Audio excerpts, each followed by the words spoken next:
Ja, dragi moji, evo, še eden izmed sužnjev, ki smo se ga ruralni Slovenci še kako opirali, a ga potem končno sprejeli in ugotovili, koliko je to fajn. Sušilni stroji. Ja, tu vam dam prvo zaprav. Res veljajo za tiste požrešneže, ko pride do porabe štroma, a še kako se nam odkupijo, ker je perilo brez uporabe mehčavca mehko, skoraj da speglano, vse dlake in mucke pobere iz perila.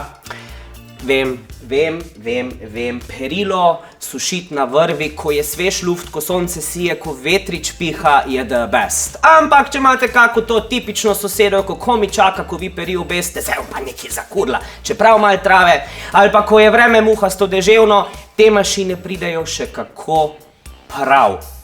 Ali pa ko je veliko otrok pri bajti, velika grande familija, se nismo sužni, kdo bo so to perilo na roke obešal. A velja nekaj. Pravilno je treba ga znati uporabljati in da bi bili kar se da maksimalno zadovoljni s sušilnim strojem in da bi vam le ta čim dlje služil, sem danes tukaj jaz, za vas, dragi moji. To si vi zaslužite, tako da gremo kar v akcijo, da vam vse razložim. No, prvi sušilni stroji, ki so prišli k nam in ki jih je Slovenija res pridno uporabljala, so izgledali nekako tako. To je bilo v drugi polovici 80, začetku 90-ih. Gre za klasično zračevalni sušilnik, kaj to pomeni? Vlaga mora biti speljana ven na prosto s cevjo, tako kot poznamo pri napi, bodi si da je okno na stržaj odprto, skratka mora biti v prostori, ki so odporni na vlago. Tak sušilnik je res dokaj požrešen, uporablja pa sistem ventilatorja na zadnji strani, ki se vrti s tem, ko se vrti boben, to zrak poriva v samo sušilno komoro, perilo se potem zagreje, vlaga se spusti in to gre vse skozi cev ven. Tak sušilnik nima senzorskega sušenja, upravlja se ga na časovnik. To po nekje 5-6 sušenjih se z njim spoprijateljimo, točno vemo, koliko nam bo vzel za temno perilo, za brisače, skratka tudi odvisno od vašega pralnega stroja in od hitrosti centrifuge, ki jo vaš stroj ima. Naj pa povem, kljub temu, da je to star sušilc in je bil tudi narejen za stroje s 500 do 400 obrati centrifuge, po današnjih standardih mora perilo biti centrifugirano najmanj na 800 obratih, da bo sušilnik lahko naredil svoje delo pravilno. Imamo tukaj še nastavitev nizka temperatura 40 stopinj, visoka temperatura 60 stopinj, 60 stopinj uporabljamo zgolj pri brisačah, posteljnini in podobno, ker so ti sušilci znani potem, da perilo drugače krčijo. To je vsa umetnost, je pa nekaj zelo pomembno. Ti sušilci so znani kot pravi požigalci, zaradi tega, ker nimajo noter nobene kondenzacijske komore, vse laufa na suho in, zelo pomembno, redno ga čistite. Čistimo ga tako, da se tale guma oziroma tesnilo vrat takole vzame dol, v istem redu se ga da nazaj. Tole se vzame ven in potem priporočam kako takole omelo, čarovnico. V to cev, v to odprtino, kjer gre vlaga ven, topo zrak ven, se vtakne cev sesalca, sesalc se vklopi, mi pa potem na takle način vse dobro ščohamo, zagitiramo, sesalnik bo potegnil vse noter, potem še tukaj preostanke posesamo in na tak način bo sušilc deloval pravilno, hitro in brez možnosti požara. No, potem smo seveda ratali Nobel in trg je ponudil kondenzacijske sušilce. Kaj to pomeni? Za razliko od tega tukaj, kondenzacijski sušilc ne potrebuje odvoda pare, lahko postavimo tudi v spalnico, če nas hrup ne moti, skratka, bolj so primerni za različne prostore. Delujejo na principu, da topo zrak, isto kot ta, zagrejejo v bobno, ta potuje do kondenzatorja, ki ga je redno treba čistiti nekje na 10 do 15 sušenj, kar pod tekočo vodo. Topo zrak pride tukaj noter, mrzo zrak iz okolice ventilator potegne in porine čez kondenzator, para se skondenzira in črpalka ta kondens spravi v posodo. Tak sušilni stroj seveda ima več funkcij kot recimo odzračevalni, prav tako ga je treba isto s kako omelo čistiti, ko se tole tudi takle ven tukaj vzame. Skratka, vse te filtre je dobro treba čistiti, da bo potem sušilni stroj deloval pravilno, da ne bo sušil predolgo, da se ne bo pregreval, da perilo ne bo smrdelo po zatohlem. Imajo tudi nekoliko večjo prostornino bobna, zato so primerni tudi nekje 7-8 kg. Senzorsko sušenje, to razložim malo kasneje. Je pa to spet en sušilni stroj, ki velja tudi za višjega porabnika štroma, saj uporablja navadne grelce. In vkolikor je temperatura v prostoru višja kot po navadi, ali pa če ga uporabljamo v res kakih takih majhnih pajzlih, bo tudi zaradi tega potreboval dlje časa za sušenje. Zato priporočam, da takrat, kadar uporabljamo kondenzacijske sušilce, uporabljamo tudi višje obrate centrifuge. Načeloma to velja za vsak sušilni stroj, da bo potem mašina v čim krajšem času perilo posušila. No, potem pa smo postali še varčni. In trg je ponudil sušilne stroje na toplotno črpalko. Po izgledu ti stroji izgledajo popolnoma enaki kot klasičen kondenzacijski sušilni stroj, vendar namesto grelcev, grelnih palic, uporablja princip toplotne črpalke. Kaj to pomeni? Gre za stroj, ki je definitivno esencialnega pomena za našo Zemljo, saj v zrak ne spušča ne toplote, ne pare, zato je primeren tudi, ga lahko postavimo v kako shrambo, ker nam ne bo dvignil temperature prostora. Gre pa tako. Tukaj notri v sušilnem stroju za toplotno črpalko je kompresor. Potem pa so na tej strani, kjer pri kondenzacijskem najdemo kondenzator, so v bistvu taki kojli, kot hladilnik pri avtu. In tukaj gre za izmenjevanje toplega in hladnega zraka. Zadnja stran, na zadnji strani je potem ta ohlajevalni oziroma grelni plin, ki zrak zagreje. Potem ga ventilator torej ta zrak je tudi suh, kot pri klimi, ga potegne skozi mokro perilo, torej toplo, perilo spusti vlago, ta vlažen zrak pride v prvi prekat, kjer ga potem ta ohlajevalni plin ohladi, skondenzira in isti zrak se naprej reciklira v predel, kjer pa so ti sistemi in te špirale tople in zrak se spet ponovno zagreje in ta proces se cel čas v bistvu ponavlja, dokler perilo ni suho do pravilne oziroma nastavljene vlažnosti.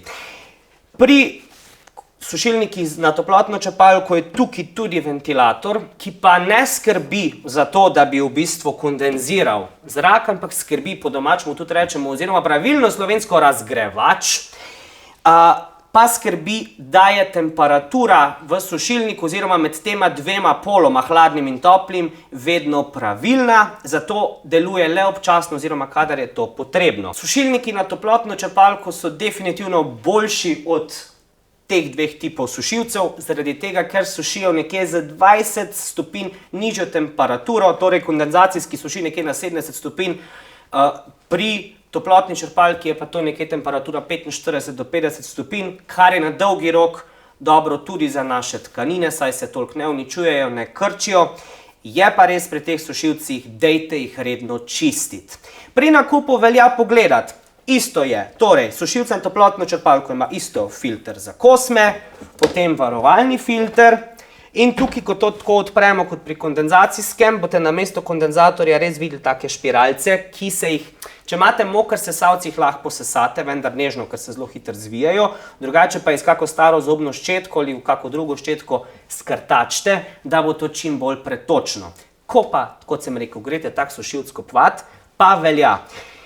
Malo boljši modeli, tisti, ki so bili testirani na najmanj 10 000 delovnih ur, bodo spredi pred temi rešeti imeli peno. To peno je potrebno potem prati. Tisti, ki so pa narejeni po sistemu, po 5 letih, toliko je garancija, bom jaz lepo crkno, pa tega nimajo in potem se ti fini prekati, veste, to je mašina, ko res na fino dela in kondenzira in laufa in pa potem to prej crkne. Zato res dajte jih redno čistiti, da bo vam tak stroj čim dlje deloval. Nek zlat model, zlata sredina sušilnega stroja pride s sledečimi funkcijami. Prvo je resor za neobčutljive tkanine, torej za bombaž, kjer bo temperatura višja, seveda jo lahko znižamo z gumbom za znižanje temperature, ampak kaj sem hotel, senzorsko sušenje, vedno so neki piktogrami, ponavadi je to sonček, sonček plus pomeni izredno suho, polni sonček pomeni popolnoma suho, polovica sončka pomeni suho za v omaro, potem pa so tukaj še ena kapljica ali dve kapljice. Recimo v tem primeru ta stroj je tako narejen, da ima tudi nek rdeč piktogram likalnika, to pomeni, da na dveh kapljicah bo perilo suho za likanje. Torej, not so posebni senzori, ki na podlagi mokrega, suhega perila in njihove upornosti zaznava, koliko je perilo suho in na tak način mi ne rabimo skrbeti, samo nastavimo stopnjo in tako perilo nas bo pričakalo. Potem je tukaj resor za mešana vlakna, to pomeni, da bo sušilni stroj sušil z nižjo temperaturo, ki jo lahko še dodatno znižamo, vkolikor vklopimo funkcijo nižanje temperature. Tukaj tudi, če pogledamo, ni sončka plus, saj pri mešanih vlaknih je vedno tako, da kadar so preveč suha zaradi vsebnosti poliestrov, sintetik začnejo smrdeti po zažganem in tudi pri sušilcu velja, sušilni stroj bo skrčil perilo samo, če ga boste noter predolgo sušili. Dokler je še rahlo vlažno, svoje oblike ni spremenilo. Potem je tukaj tako kot pri starih odzračevalnih sušilcih tudi torej, časovno sušenje, to pomeni, da sami nekaj nastavimo, recimo, če je ful mala količina perila noter, pa ga želimo čisto posušiti, ravno zaradi te majhne količine sušilc tega ne bo, senzori tega ne bojo pravilno zaznali in takrat se ravnamo, da uporabljamo časovno sušenje. Potem je tukaj tudi še odzračevanje, to je super, če smo odkot prišli, kjer kadijo v stanovanju, da se vse skupaj malo prelufta. Če imamo recimo perilo, ki ni prešvicano, ki je čisto, pa je samo od kakih muck, da damo to not, da te mucke potegne dol. No, tukaj vidim pa, da je še program XL, to je torej za posteljnino, torej za velike kose perila, torej boben se bo večkrat v večjih intervalih obrnil kot ponavadi. In pa Mix, in to je program, ki se mi zdi, da ga tak bi najrajši toliko uporabljal, ker seveda imamo to radi, vse, kar not zmečemo, pa je to to. To je, kar se tiče nastavitve. Potem vsak dober sušilc ima, kot sem rekel, vsak sušilni stroj mora imeti gumb za znižanje temperature. Tega ponavadi pri sušilcih na toplotno črpalko ni, ker se ne potrebuje, ker ne suši na visokih temperaturah, je pa tukaj zelo uporabna funkcija in to je zamik vklopa. To je super, če greste zvečer spat, vemo in ravnamo se tako, da ko sušilc po sušiku zapiska, nemudoma vzamemo perilo ven, ker drugače bo zmučkano in to se lahko vklopi, nastavimo, spal bom, ne vem, 7-8 ur, to funkcijo nastavimo, torej na 8 ur in zjutraj, ko se bomo zbudili, nas bo posušeno perilo pričakalo, ga samo zložimo ven ali pa vsaj nalistamo in tako smo se izognali gubam. Seveda imajo določeni sušilci pa baby programe, pa športne programe, samo moramo vedeti, da na visokih temperaturah lahko sušimo samo neobčutljive tkanine, kot so serviete, brisače, posteljnina, vse ostalo vam res svetujem, dajte sušiti na nižji temperaturi. Pravilno sušenje perila v sušilcu, nič lažjega. Prvo gremo k najbolj neobčutljivim materialom, ki jih lahko sušite na višjih temperaturah, lahko se jih presuši in vam bodo malo pogledali čez prste. Govorimo o servetah, o brisačah, te vam svetujem, ne potrebujejo mehčavca, zaradi tega, ker potem ne bodo pivnale, sušilci bo itak zmehčal, pa tudi tako je, da recimo servieta na kuhinjskem pultu dosti prej zadumfa, zasmrdi, vkolikor je bila oprana z mehčavcem, kot pa če je bila oprana brez. Ravnamo se potem pri vsaki stvari v sušilcu, sploh če je kaj takega bolj občutljivega, nikoli ga ne nafilati več kot do polovice bobna, zato da ima perilo prostor, potem bobno lepo se premetavati in v bistvu zraven tudi rahljati, peglati. Potem gremo k temu, česar imamo največ, to je temno perilo. Vso temno perilo priporočam, da se ga obrne, torej kontra in da se ga suši na notranji strani, zaradi tega, ker po vseh šivih boben deluje kot likalnik, je vroč, po vseh šivih ga bo v bistvu bo se splajhal, bo zbledel in oblačilo bo zelo hitro začelo izgledati tako, da je že zelo staro in znucano. Potem pri sušenju debelih stvari, kot so hlače, trenirke, dejte jih obrnati na robe samo zaradi tega, da se ti patenti in žepovine bolj enakomerno posušijo. Ne samo, da bo oblačilo dalj časa izgledalo lepo, tudi ne bo kaj moker, ko bo sušilc nehal sušiti. Potem posteljnina. Tako jo tudi peremo, jo moramo tudi sušiti, obvezno zapreti vse zadrge gumbe, da se potem to ne naredi v kepo, ker bo potem na zunaj suh, noter bo moker, zmučkan komarija in tega noče nihče. Sušenje sintetike, kot so tele dekne, to je sama plastika, to vam svetujem, ali sušite prvo malo na luftu, pa date potem noter za par minut na odzračevanje, da potegne na sebe te kosme in mucke, ali pa sušite na nizki temperaturi nekje v 30 do 40 minutnih intervalih, kajti če se to presuši in na previsoki temperaturi suši, bo dekna začela smrdeti po zažganem in tega nočemo. Sušenje občutljivih stvari, srajce in podobno, pri občutljivih zadevah velja tako, nasplošno. Sušilec vam bo perilo skrčil samo, kadar se bo presušilo. Takrat ga začne v bistvu ta vlakna skupaj vleči. Dokler je perilo še malo vlažno, ne bo spreminjalo oblike.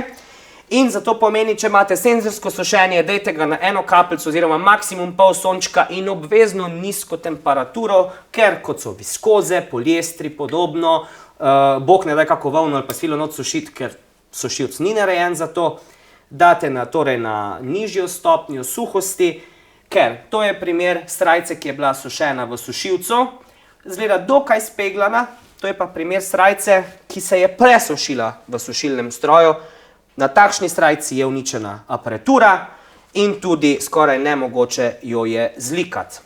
Potem imamo tukaj še bunde, puhovke in podobne zadeve, obvezno takrat zapreti gumbe, zadrge, da ne bo kaj v kak sistem ali pa v takole lukno, kjer piha luft ven, to noter potegnili, ker vam bo uničil zadrgu, uničil vam bo sušilni stroj, pa tudi pri puhovkah, na splošno pri vseh bundah, 3-4 teni žogce naredijo še boljš, ker v bistvu te kugle tega perja in vse lepo razbijajo in potem bo bunda prišla iz sušilnega stroja bolj puhasta. To seveda ne velja za pravilno sušilne stroje, ker ne sušijo na tak princip, velja samo za prave sušilce.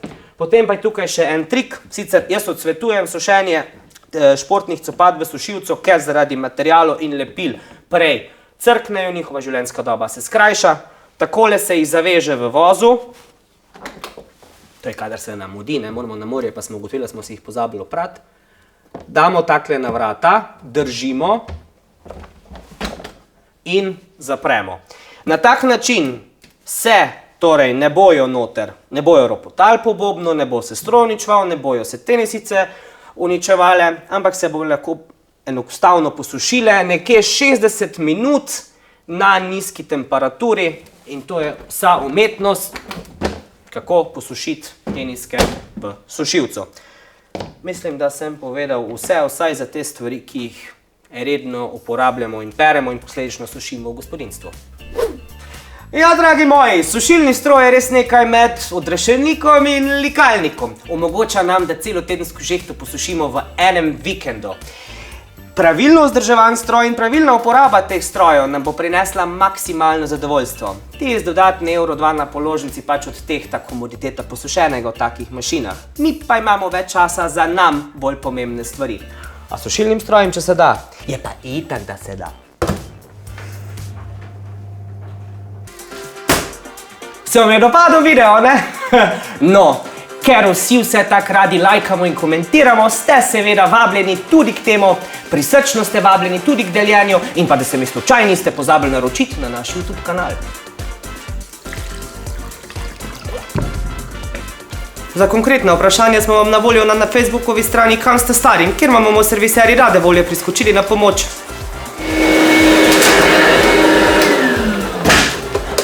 Če se vam kje zalomi in prije teta panika na obisk, hitro skočite na našo spletno stran www.zeos.si, kjer najdete seznam dobrih serviserjev v Sloveniji. Vam pa povem, da se vam res splača slediti tudi našim preostalim akcijam na Facebookovi strani Še sem uporaben, ker saj veste, itak, da se da.